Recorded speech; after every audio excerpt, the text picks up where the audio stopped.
सगळीकडे ते प्रयत्न करून एक बरें अशें मंदिर आणि बरी एक व्यवस्था ह्या गांवांत मेळची म्हणून प्रयत्नशील आसात म्हणून आमी ताचें कौतुक करपाक जाय आनी ह्या निमतान हांव तें करता. त्याच बरोबर ह्या ज्या संस्थेन म्हणजे एक ह्या गांवचो एक खूब पयलींचो क्लब सगळ्या भुरग्यांचो सगळ्या तरणाट्यांचो एक जिव्हाळ्याचो आनी आवडीचो असो विशय खास करून स्पोर्ट्स खेळाच्या मळार काम करपाक ही संस्था जल्माक हाडली आनी फुटबॉलान त्याच बरोबर बाकीच्या खेळ प्रकारान हांगसरले ह्या आमच्या गांवचे भुरगे खूब बरे अशें नांव कमयतात, थोडे प्रोफेशनल लिगांनी खेळटात आनी खरेंच कौतुकाक पात्र आसा.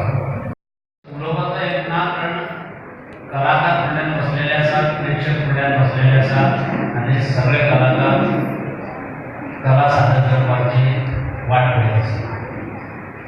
तर लोककला म्हटल्या बरोबर थोडक्यात तुमकां सांगपाचें म्हटल्यार लोककला म्हटली जाल्यार जी लोकांनी लोकां खातीर किंवा आपल्या खातीर आपल्यातल्या आंगातल्यान जी कला सादर केल्ली आसा, आपल्यातल्या आंगातल्यान जी कला दाखयली आसा तिकाच लोककला म्हणटात.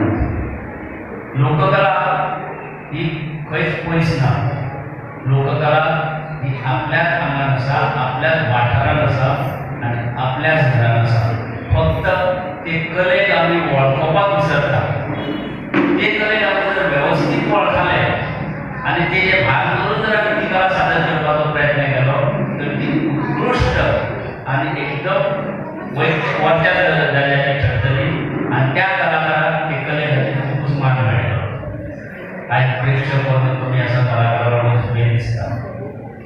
म्हाका याद येता गोंयांत जेन्ना पयलोच लोकोत्सव कला अकादमीच्या प्रांगणांत जाल्लो त्या टायमार सरकारान सुद्दां ही स्थिती जाली.